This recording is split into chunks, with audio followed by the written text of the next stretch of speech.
दोस्तों स्वागत है आप सभी का आपके अपने यूट्यूब चैनल BS सेंटर में। यहाँ पर हम लोग साइबर डिफेंस जो आपका माइनर 2B का क्वेश्चन है, ठीक है। साइबर डिफेंस माइनर 2B, ये आपका माइनर 2B का क्वेश्चन है, साइबर डिफेंस का सेमेस्टर 4 का क्वेश्चन आपका कि साइबर स्पेस क्या है, इसकी परिभाषा दीजिए। क्वेश्चन को कई तरीके से पूछा जा सकता है। यहाँ पर हम 3 क्वेश्चन को लिखे और तीनों क्वेश्चन के लिए ये आंसर सटीक है। तीनों में से कोई भी क्वेश्चन पूछा है तो आप ये आंसर लिख दीजिए, काफी हो जाएगा, ठीक है।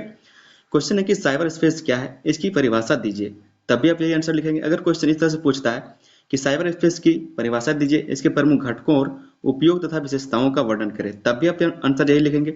और अगर पूछता है कि साइबर स्पेस क्या है, इसकी समस्याएं, आवश्यकता और महत्व का वर्णन करें, तब भी आप आंसर यही लिखेंगे। मतलब अगर कंप्लीट हम बोले तो तीनों क्वेश्चन के लिए एक ही आंसर हम करवा रहे हैं। कोई भी क्वेश्चन पूछता है इसमें से आप सेम आंसर लिख दीजिएगा, एक भी नंबर आपका नहीं कटेगा। आज हम लोग समझेंगे साइबर स्पेस क्या होता है, इसकी परिभाषा क्या होती है, इसके प्रमुख घटक क्या होते हैं, उपयोग समझेंगे, विशेषताओं को समझेंगे, इसकी आवश्यकता, सीमा, सब कुछ को समझेंगे, ठीक है। चैनल पर दोस्तों नए हैं तो आप लोग चैनल को सब्सक्राइब कर लीजिएगा। वीडियो पसंद आए तो वीडियो पर लाइक करके अपने दोस्तों में इसको शेयर भी कर देना है। चलिए समझते हैं इस क्वेश्चन के आंसर को। कहा क्या रहा है, क्वेश्चन क्या है कि साइबर स्पेस क्या है। जैसे आज की दुनिया में आपको पता है कि हर जगह हवा होता ही होता है, हमारे वातावरण में हवा है लेकिन हमको दिखाई नहीं देता। उसी तरह से जो साइबर स्पेस है, ये इंटरनेट हवा की तरह है। इंटरनेट भी जो है हमारे वातावरण में है, ठीक है। वो हर जगह इंटरनेट आपको मौजूद है। कहीं भी आप बस्ती में चले जाइए, शहर में चले जाइए, गांव में चले जाइए, इंटरनेट आपको हर जगह मौजूद मिल जाएगा। तो इंटरनेट से जितनी भी जुड़ी हुई चीज़ें, उसी को साइबर स्पेस कहा जाता है। इंटरनेट से जुड़ी कुछ भी चीज़ हो, चाहे आपका लैपटॉप हो, कंप्यूटर हो, फ़ोन हो, टीवी हो, LED हो, ये जो माइक है वो हो सकता है, कोई भी चीज़ जो इंटरनेट से जुड़ा हो उसी को साइबर स्पेस कहा जाता है। चाहे वो हार्ड डिस्क हो या फिर सॉफ्टवेयर हो, कोई भी चीज़, सारा कुछ क्या है तो साइबर स्पेस के अंतर्गत आता है। हम लोग यहाँ पर समझेंगे साइबर स्पेस क्या है और इसकी विशेषताओं को देखेंगे, घटकों को देखेंगे, सारी चीज़ों को हम लोग यहाँ पर समझेंगे। चलिए शुरू करते हैं इस क्वेश्चन के आंसर को। कहा जा रहा है कि आज का युग डिजिटल युग है। आज का युग कैसा है तो डिजिटल युग है। सारा काम कैसे होता है, डिजिटल तरीके से होता है। इंटरनेट इतना छोड़िए, जो हम आपको पढ़ा रहे हैं ये भी आपका डिजिटल तरीके से ही हो रहा है। तो इसके लिए कहा जा रहा है कि आज का जो युग है वो डिजिटल युग है। Internet, mobile, computer, social media, online पढ़ाई, बैंकिंग और सरकारी सेवाएं, ये सभी एक अदृश्य दुनिया में काम करती हैं। ये सभी क्या, तो एक अदृश्य दुनिया में काम करते हैं। भले कि काम सब कुछ होता है लेकिन हमें कुछ दिखाई नहीं देता। हम जो आपके आगे कहा जा रहा है कि बिना किसी भौतिक सीमा के यह दुनिया पूरे विश्व को आपस में जोड़ती है। और ये जो साइबर स्पेस की दुनिया है, ये बिना किसी भौतिक सीमा के, मतलब कोई भी बॉर्डर के ही, पूरे विश्व को आपस में जोड़ने का काम करता है। हम आपको क्या बताएं कि जो भी आप काम करते हैं, इंटरनेट से जुड़े जो भी काम करते हैं, हालांकि वो आपको दिखाई नहीं देता। जैसे हवा हर जगह मौजूद है लेकिन हम उसको देख नहीं पाते, लेकिन सांस लेते हमको पता चलता है कि हवा है। अगर उसको फूंक के बलून में भर दे तब पता चल जाता है कि हवा है। उसी तरह से जो इंटरनेट है, जो साइबर स्पेस है, वो हर जगह मौजूद है। जो इंटरनेट हर जगह मौजूद है, हम यहाँ पर जो वीडियो डाल रहे हैं वो आप अपने फ़ोन में जाकर के देख पा रहे हैं, ठीक है। तो इस तरह से पता लगता है कि जो भी चीज़ें हम कर रहे हैं इंटरनेट से जुड़े हुए चीज़ों को, वो साइबर स्पेस के अंतर्गत ही करते हैं, ठीक है। उसी को साइबर स्पेस कहा जाता है। हालांकि हमें कुछ दिखाई नहीं देता। इंटरनेट को हम लोग देख सकते हैं क्या, नहीं देख सकते, लेकिन पता तो चलता है। जो हम काम करते हैं इंटरनेट से संबंधित, किसी को फ़ोन करते हैं, जो यहाँ पर वीडियो बना रहे हैं, जो हम लोग यूट्यूब में, फेसबुक में, इंस्टाग्राम में कुछ भी चीज़ों को देखते हैं, हालांकि हम इंटरनेट को नहीं देख पाते लेकिन उसके कंटेंट को तो देख पाते हैं, उसका जो काम उसको तो देख पाते हैं। तो वही जो सब कुछ जो उस इंटरनेट के जरिए होता है, उसी को साइबर स्पेस के अंतर्गत रखा गया है, उसी को साइबर स्पेस कहा जाता है। आगे हम लोग साइबर स्पेस की परिभाषा को देखते हैं। साइबर स्पेस की परिभाषा कहा जा रहा है कि साइबर स्पेस वह आभासी डिजिटल वातावरण है। कैसा है तो वर्चुअल है, ठीक है, आभासी वातावरण है जिसमें computer, internet, mobile network, server, software और डेटा के माध्यम से सूचना का आदान प्रदान होता है। साइबर स्पेस क्या है तो साइबर स्पेस एक आभासी डिजिटल वातावरण है जिसमें कंप्यूटर से, internet, mobile network, server, software और डेटा के माध्यम से सूचना का आदान प्रदान होता है। उसी को साइबर स्पेस कहा जाता है। जो भी इंटरनेट से जुड़ी चीज़ें, उसको साइबर स्पेस के अंतर्गत ही रखा जाता है। एक पॉइंट पर अगर इसको हम लोग समझना चाहते हैं, इससे समझ सकते हैं कि इंटरनेट पर मौजूद पूरी डिजिटल दुनिया को साइबर स्पेस कहते हैं। इंटरनेट पर मौजूद जितनी डिजिटल दुनिया है उसको साइबर स्पेस के अंतर्गत ही रखा गया है। साइबर स्पेस की अवधारणा को समझते हैं। परिभाषा को हमने समझ लिया। आगे हम लोग साइबर स्पेस की अवधारणा को समझते हैं। कहा जा रहा है कि साइबर स्पेस कोई वास्तविक स्थान नहीं है बल्कि यह एक कल्पनात्मक डिजिटल क्षेत्र है। साइबर स्पेस क्या कहा जा रहा है कि ये कोई वास्तविक स्थान है जिसको हम लोग देख सकते हैं, बल्कि ये क्या है तो एक कल्पनात्मक डिजिटल क्षेत्र है। मतलब हम लोग सिर्फ कल्पना कर सकते हैं कि इतना बड़ा स्टोर है जहाँ पर सब कुछ इंटरनेट से जुड़ी चीज़ें हैं, ठीक है। हम लोग सिर्फ कल्पना कर सकते हैं कि एक इतना बड़ा क्षेत्र है, मतलब पूरे दुनिया में ही ये मौजूद है। तो जिस तरह से हम लोग मान सकते हैं कि ये भी एक वास्तविक स्थान ही है, लेकिन हम लोग इसको देख नहीं सकते, सिर्फ कल्पना कर सकते हैं, ठीक है। तो इसको साइबर स्पेस कहा जाता है। आगे इसमें कहा जा रहा है कि इसमें सूचनाएं इलेक्ट्रॉनिक रूप में संग्रहित प्रसारित और उपयोग की जाती है। इसमें जो है जो साइबर स्पेस है इसमें सूचनाओं को इलेक्ट्रॉनिक रूप में संग्रहित किया जाता है, मतलब स्टोर किया जाता है, और उसको प्रसारित और उपयोग में लाया जाता है। तीसरा जो इसकी अवधारणा है वो है यह दुनिया कंप्यूटर नेटवर्क के माध्यम से काम करती है। और ये जो साइबर स्पेस की दुनिया है वो कंप्यूटर नेटवर्क के माध्यम से काम करता है। यहाँ पर जो कंप्यूटर लिखा है इसका मतलब ये नहीं कि ये वाला कंप्यूटर, ठीक है, ये वाला कंप्यूटर का हम लोग बात नहीं कर रहे हैं। हम लोग बात कर रहे हैं कंप्यूटर का मतलब है जो भी नेटवर्क से जुड़ा चीज़ है, जो भी मशीन है, उसके बारे में हम लोग बात कर रहे हैं। कंप्यूटर का मतलब जो भी मशीनरी चीज़ है जो नेटवर्क से चलता है। इसलिए कहा जा रहा है कि यह दुनिया कंप्यूटर नेटवर्क के माध्यम से काम करती है, जो साइबर स्पेस की दुनिया है। आगे हम लोग देखेंगे साइबर स्पेस के घटकों को कि साइबर स्पेस के क्या क्या घटक हैं। पहला जो साइबर स्पेस का घटक है वो है हार्डवेयर। इस तरह से हार्डवेयर, सॉफ्टवेयर, इन सब बातों को हम यहाँ पर समझेंगे। हार्डवेयर क्या है, तो हार्डवेयर में computer, laptop, mobile phone, server, router आदि शामिल होते हैं। ये सब क्या है, तो हार्डवेयर, जिसको हम लोग छू सकते हैं, जिसको हम लोग देख सकते हैं, वो क्या है, तो हार्डवेयर है, ठीक है। जो बाहरी चीज़ें, जो मतलब कह सकते हैं जो लैपटॉप या फिर कंप्यूटर, ये सब क्या है, तो बाहरी चीज़ें हैं, वो सब क्या है, हार्डवेयर। अब कोई एप्लीकेशन वो क्या हो जाएगा, सॉफ्टवेयर हो जाएगा, ठीक है, क्या हो जाएगा, सॉफ्टवेयर हो जाएगा। कहा जा रहा है कि उन्हीं उपकरणों के माध्यम से हम इंटरनेट से जुड़ते हैं, और इन्हीं उपकरणों के माध्यम से, चाहे वो लैपटॉप हो, कंप्यूटर हो, मोबाइल हो, या फिर कोई भी चीज़ हो जो इलेक्ट्रॉनिक चीज़ है जो इंटरनेट से चलता है, इन्हीं उपकरणों से हम क्या करते हैं, तो इंटरनेट से जुड़ पाते हैं और साइबर स्पेस का उपयोग करते हैं। बिना हार्डवेयर के साइबर स्पेस का अस्तित्व संभव नहीं, और बिना हार्डवेयर के कहा जा रहा है कि साइबर स्पेस संभव नहीं है, इसका अस्तित्व कोई नहीं है। साइबर स्पेस का मतलब क्या है कि जितना भी डिजिटल दुनिया में चीज़ें हैं सबको जहाँ पर स्टोर किया है उसी को साइबर स्पेस कहा जाता है, ठीक है। उसमें सब चीज़ आता है, आपका हार्डवेयर भी आता है, सॉफ्टवेयर आता है, जितना भी इंटरनेट से जुड़ा हुआ चीज़ सब कुछ इसके साइबर स्पेस के अंतर्गत ही आता है। दूसरा जो इसका घटक है वो है सॉफ्टवेयर। सॉफ्टवेयर कहा जा रहा है कि सॉफ्टवेयर जैसे operating system, mobile apps, web browser और अन्य प्रोग्राम हार्डवेयर को काम करने के योग्य बनाते हैं। हार्डवेयर से क्या, ये हमारा फ़ोन हो गया, ठीक है, आप अपने हाथों में जो फ़ोन रखे वो आपका हार्डवेयर हो गया। लेकिन बिना एप्लीकेशन के वो कुछ काम का है। अगर आपके पास यूट्यूब ही नहीं तो मेरा वीडियो कैसे देखेंगे। एप्लीकेशन मतलब सिर्फ यूट्यूब नहीं, कोई भी ऐप जिसके माध्यम से आप अपने फ़ोन में कुछ भी देखते हैं, अगर वो नहीं होगा तो चलेगा।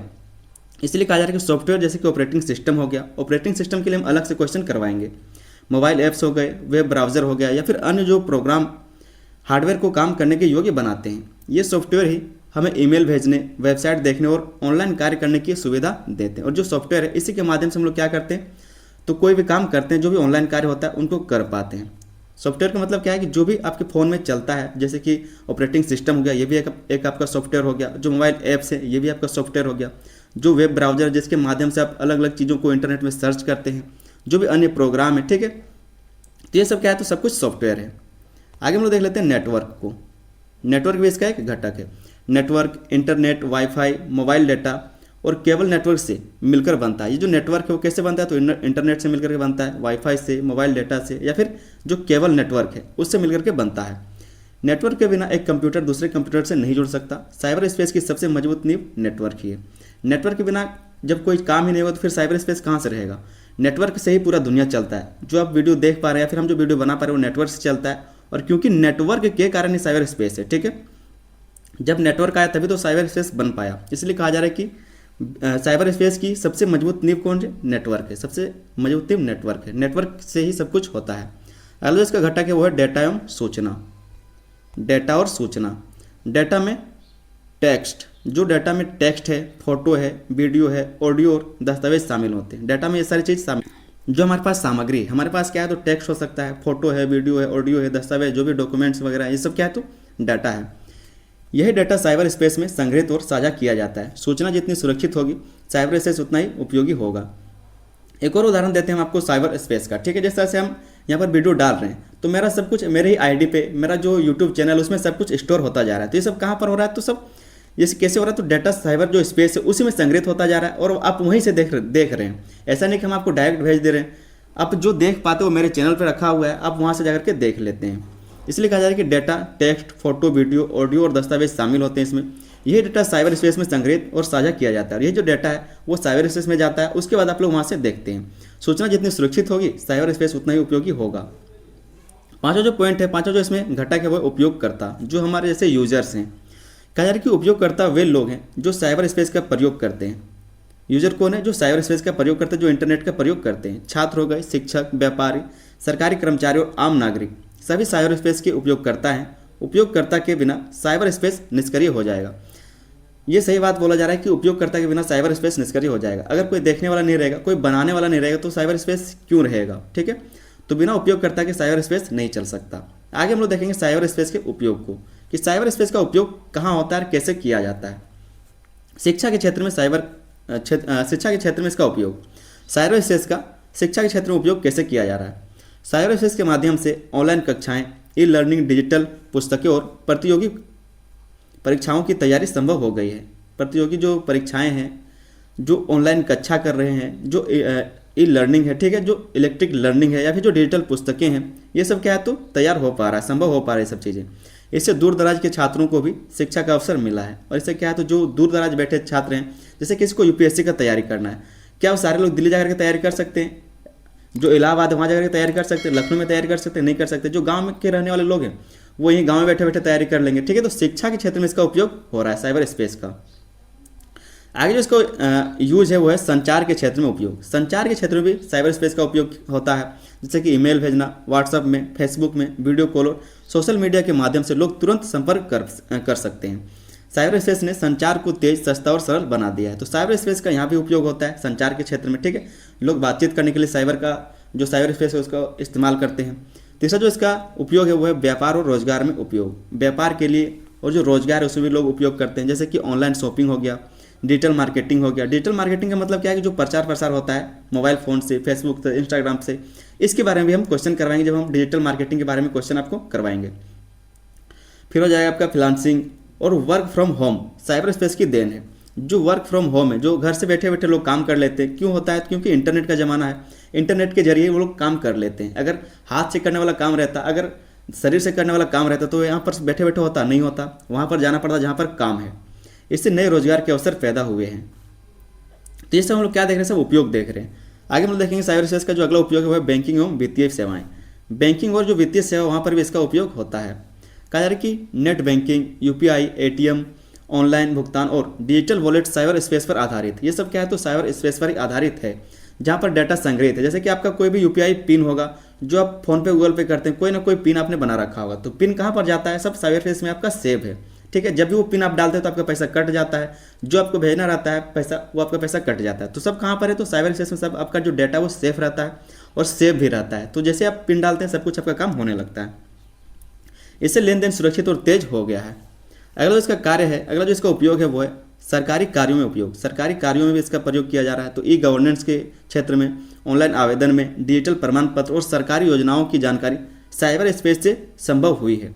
इससे पारदर्शिता और सुविधा बढ़ी। जैसे कि आज आप लोग ई कल्याण का स्कॉलरशिप के लिए फॉर्म भरते हैं, अभी भर ही रहे हैं, तो वो सब क्या है तो सरकारी कार्यों में इसका उपयोग हो रहा है। आप देख सकते हैं कि मेरा जो फॉर्म है वो कहाँ तक गया है, कोई डाउट है, कुछ फंस गया है क्या, तो इन सब बातों को आप देख सकते हैं। इसलिए कहा जा रहा है कि ये जो जानकारी है इससे पारदर्शिता और सुविधा बढ़ी। पारदर्शिता पता चल जाता है आपको कहाँ पर फॉर्म मेरा रुक गया या फिर चल रहा है, आगे बढ़ रहा है या फिर नहीं बढ़ रहा, किसको पैसा दिया या फिर नहीं दिया गया। तो सब क्या है तो सरकारी कार्यों में उपयोग होता है। सब साइबर स्पेस का खेल है। आगे हम लोग देखेंगे साइबर स्पेस से जुड़ी समस्याएं। साइबर स्पेस की कुछ समस्याएं भी है, तो उसको हम लोग समझ लेते हैं। पहला है साइबर अपराध। इसके कारण साइबर अपराध भी बढ़ रहा है। साइबर स्पेस के कारण ही साइबर अपराध बढ़ रहा है। हैकिंग, ऑनलाइन ठगी और फर्जी वेबसाइट साइबर अपराध के प्रमुख रूप हैं। इन सब माध्यम से क्या होता है तो फर्जी कह सकते हैं जो साइबर अपराध है उसको अंजाम दिया जाता है।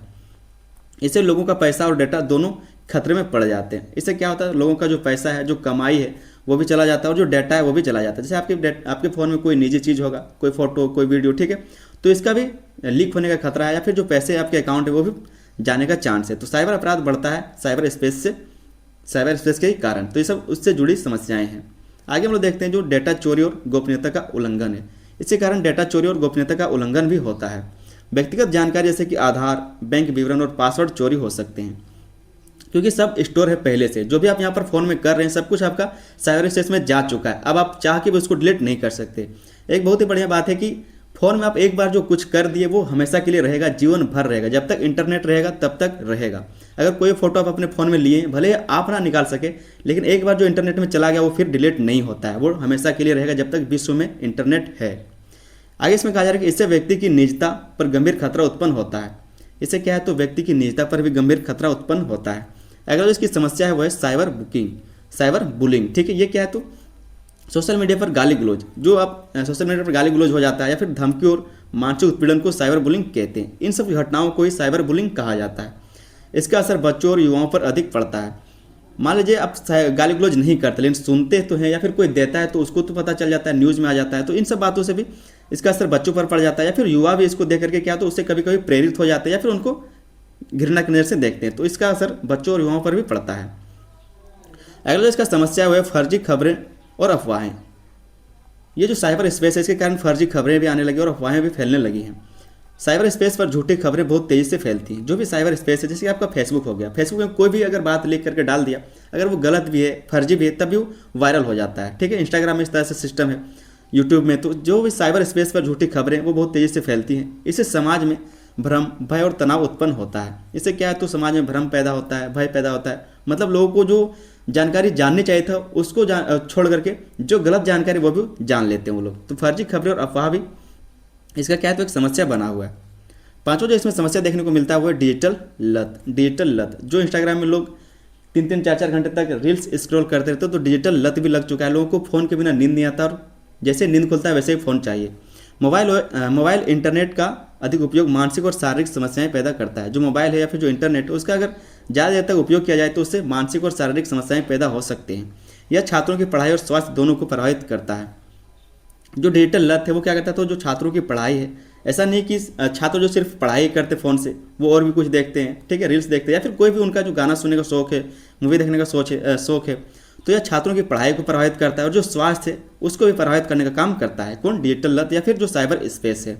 आगे दोस्तों हम लोग समझेंगे साइबर स्पेस के महत्व को। यहाँ पर हम लोग कई सारे क्वेश्चंस के आंसर को कर, जैसे कि 3 क्वेश्चन तो आपका कंप्लीट हो चुका है सिर्फ एक ही वीडियो में। ठीक है, एक ही वीडियो हम लोग 3 क्वेश्चन को यहाँ पर कवर कर रहे हैं। आगे देखेंगे हम लोग साइबर स्पेस के महत्व कि इसका महत्व क्या है हमारे दुनिया में। यह ज्ञान और सूचना को सभी के लिए सुलभ बनाता है। साइबर स्पेस इतना आसान चीज़ है कि आप सिर्फ इंटरनेट में कोई भी चीज़ को सर्च करेंगे तो आपको बता देगा। दूसरा इसका जो महत्व वो है समय और दूरी की बाधा को समाप्त करता है। समय और दूरी को जो बाधा है उसको समाप्त करता है। जैसे कि आपको किसी से वीडियो कॉल करना है, ऑडियो कॉल करना है, या फिर कुछ भी करना है तो आप तुरंत वो काम कर सकते हैं। समय और दूरी को ये बाधा का जो है उसको समाप्त कर दिया है। तीसरा जो इसका महत्व है शिक्षा और रोजगार के नए अवसर प्रदान करता है। शिक्षा के लिए मतलब आप फ़ोन से पढ़ सकते हैं या फिर जो भी आपका इंटरनेट है उससे आप पढ़ सकते हैं शिक्षा के लिए, और उससे कई लोग कमा भी रहे हैं, तो रोजगार का भी अवसर इससे प्रदान होता है। चौथा जो इसका महत्व है डिजिटल अर्थव्यवस्था को मजबूत करता है। डिजिटल अर्थव्यवस्था को मजबूत करता है। अगर आप चाहें तो इसको पॉइंट बना करके भी लिख सकते हैं, 4-4 लाइन में आप पॉइंट बना करके लिख सकते हैं इसके महत्वों को। ठीक है, हम बस आपको एक लाइन में बता दे रहे हैं ताकि बस आप समझ के चले जाइए और आराम से लिख लीजिएगा। अगर आप सिर्फ ये पूछे कि महत्व को बताइए तो आप पॉइंट बना करके लिखिएगा कि सूचना में किस तरह से इसका महत्व है, ज्ञान देने में इसका किस तरह से महत्व है, रोजगार में कैसा महत्व है, शिक्षा में कैसा है, स्वास्थ्य में कैसा है। ठीक है, किस तरह से ये जो फ़ोन है, जो इंटरनेट है, वो पूरी दुनिया को एक बस्ती के रूप में ला दिया। ठीक है, इन सब बातों को आप महत्व में लिख सकते हैं। अगर जो इसका महत्व है वैश्विक स्तर पर देशों और लोगों को जोड़ता है। ये वैश्विक स्तर पर लोगों को और देशों को जोड़ने का काम करता है। आगे जो इसका महत्व है आपदा प्रबंधन और आपातकालीन सेवाओं में सहायक है। अगर कहीं पे आपदा आ जाता है, आपातकालीन लग जाता है, तो इसके कारण क्या होता है वहाँ पर सेवाएं तुरंत पहुँच जाती है। इंटरनेट का ज़माना है, बहुत ही जल्द सारा खबर पहुँच जाता है। या फिर कोई सूचना देना हो, जैसे कोई भी मान लीजिए कोई भी आपदा आने वाला है, ठीक है, तो इस टाइम में कोई भी सूचना देना हो तो उससे पहले भी दिया जा सकता है। किसके कारण? तो साइबर स्पेस के कारण। आगे हम लोग साइबर स्पेस की कुछ विशेषताओं को देखेंगे। कहा जा रहा है इसमें जो पहला विशेषता है वह यह सीमा रहित होता है। यह सीमा रहित होता है मतलब इसमें कोई लिमिट नहीं है कि इतना ही आप देख सकते हैं या फिर इतना ही जान सकते हैं। ये सीमा रहित है, आप जितना चाहे इंटरनेट से जानकारी उपलब्ध करा सकते हैं। देश या राज्य की सीमा नहीं होती, इसमें देश या फिर राज्य की सीमा नहीं होती। अगर ऐसा होता तो जो भारत में वीडियो बनाने वाले क्रिएटर हैं उसका वीडियो विदेश में कैसे चलता है, या फिर जो अमेरिका में बनाने वाले लोग हैं वो इसका यहाँ पर भारत में कैसे चलता है। इसलिए कहा जा रहा है कि यह सीमा रहित होता है, देश या राज्य सीमा इसमें नहीं होता। इसमें तेज संचार संभव है। इसमें क्या है तो तेज संचार संभव है। जो साइबर स्पेस है, साइबर स्पेस क्या है तो इंटरनेट से जो भी चलने वाली चीज़ें सारा कुछ साइबर स्पेस ही है। तीसरा पॉइंट यहाँ पर लिखा है यह 24/7 उपलब्ध होता है। ये 24 घंटा 7 दिन उपलब्ध रहता है इंटरनेट। ठीक है, अगर सरकार चाहे तो आपके क्षेत्र में हो सकता है इंटरनेट बंद करा दे, लेकिन ये हमेशा उपलब्ध रहता है। चौथा जो इसका विशेषता है वह यह आभासी होता है और भौतिक रूप से दिखाई नहीं देता। ये कैसा है तो वर्चुअल होता है। ठीक है, ये आभासी होता है और भौतिक रूप से दिखाई नहीं देता। जैसे हमें ये फ़ोन दिखाई दे रहा है, ये जो फ़ोन है हमें दिखाई दे रहा है, लेकिन ये कैसे जा रहा है। ये जो डाटा है डाटा में दिखाई देगा, डाटा में दिखाई नहीं देगा। लेकिन ये वीडियो हमको दिखाई दे रहा है लेकिन डाटा में दिखाई नहीं देता। ठीक है, इंटरनेट में दिखाई देता है क्या? नहीं दिखाई देता है। हवा हमको दिखाई देता है? नहीं दिखाई देता। इसलिए कहा जा रहा है ये जो साइबर स्पेस ये आभासी है, वर्चुअल है, भौतिक रूप में ये हमें दिखाई नहीं देता। पांचों जैसे विशेषता है वो है इसमें सूचनाओं का भंडारण और साझा करना आसान होता है। इसमें सूचनाओं का भंडारण मतलब इसको स्टोर करना और साझा करना आसान हो जाता है। साइबर स्पेस में जितना भी, जैसे हम अभी वीडियो बना रहे हैं तो उसका भंडारण कर रहे हैं, ठीक है, स्टोर कर रहे हैं साइबर स्पेस में या फिर मेरे चैनल पर, आप उसको साझा करना आसान हो जाएगा, हम जिसको चाहे इसको भेज सकते हैं। साइबर स्पेस की क्या आवश्यकता है उसको हम लोग देख लेते हैं, इसका ज़रूरत क्या है दुनिया में। साइबर स्पेस की आवश्यकता, पहला जो इसका आवश्यकता है वह आधुनिक शिक्षा प्रणाली को आगे बढ़ाने के लिए, आधुनिक शिक्षा प्रणाली को आगे बढ़ाने के लिए इसकी आवश्यकता है। दूसरा जो इसकी आवश्यकता हो सकता है वह डिजिटल इंडिया जैसे अभियानों की सफलता के लिए, जो डिजिटल इंडिया जैसे अभियान चलाए गए सरकार के द्वारा, तो जब इंटरनेट नहीं रहेगा तो फिर इसका सफलता कैसे होगा, तो इसके कारण भी इसका आवश्यकता पड़ता है। तीसरा इसका आवश्यकता है वो तेज और सुरक्षित संचार व्यवस्था के लिए, तेज और सुरक्षित संचार व्यवस्था के लिए इसकी आवश्यकता है। चौथा पॉइंट यहाँ पर लिखा है पारदर्शी और प्रभावी प्रशासन के लिए, पारदर्शी और प्रभावी प्रशासन के लिए कि सरकार क्या कर रहा है, कहाँ पर खर्च कर रहा है। जैसे कि अभी 1 फरवरी को बजट पेश किया गया, तो पारदर्शी और प्रभावी प्रशासन के लिए भी इसका उपयोग किया जाता है, इसकी आवश्यकता है। पांचवा जो इसकी आवश्यकता है वह वैश्विक प्रतिस्पर्धा में बने रहने के लिए, वैश्विक प्रतिस्पर्धा मतलब जो वर्ल्ड कंपटीशन उसमें बने रहने के लिए इसका जरूरत है। छठा जो इसकी आवश्यकता है वह ज्ञान आधारित समाज के निर्माण के लिए, ज्ञान आधारित समाज के निर्माण के लिए, जो आज आपके पास नॉलेज नहीं है आप इंटरनेट में सर्च करेंगे तो आपको जानकारी मिल जाएगा। आगे दोस्तों एक छोटा सा निष्कर्ष को हम लोग देख लेते हैं। कहा जा रहा है कि इस प्रकार साइबर स्पेस आधुनिक जीवन का अनिवार्य हिस्सा बन चुका है। इसे सही और सुरक्षित उपयोग से समाज का सर्वांगीण विकास संभव है। इसका अगर सही तरीके से और सुरक्षित तरीके से उपयोग किया जाए तो समाज का सर्वांगीण मतलब पूरी तरीके से अच्छे से विकास हो सकता है, जबकि लापरवाही इसके दुष्प्रयोग को बढ़ा सकती है। लेकिन अगर कोई लापरवाही करता है तो वो इसके दुरुपयोग को बढ़ा सकता है, ठीक है। तो इस तरह से इसका लाभ भी इसका हानि भी, इस तरह से आप लोग निष्कर्ष को लिखेंगे। उम्मीद करते हैं क्वेश्चन का आंसर बहुत ही अच्छे से आपको समझ में आ गया होगा। इसमें 3 क्वेश्चन को हमने कवर करने का प्रयास किया था और उम्मीद करते हैं वो तीनों आपको समझ में आ गया होगा। कोई भी क्वेश्चन देता है, जो भी हम ऊपर आपको दिखाए उसमें से कोई भी क्वेश्चन आपको देता है तो आप यही आंसर लिखेंगे सेम, ठीक है। मिलते हैं दोस्तों किसी अगले वीडियो में, तब तक के लिए धन्यवाद, जय हिंद।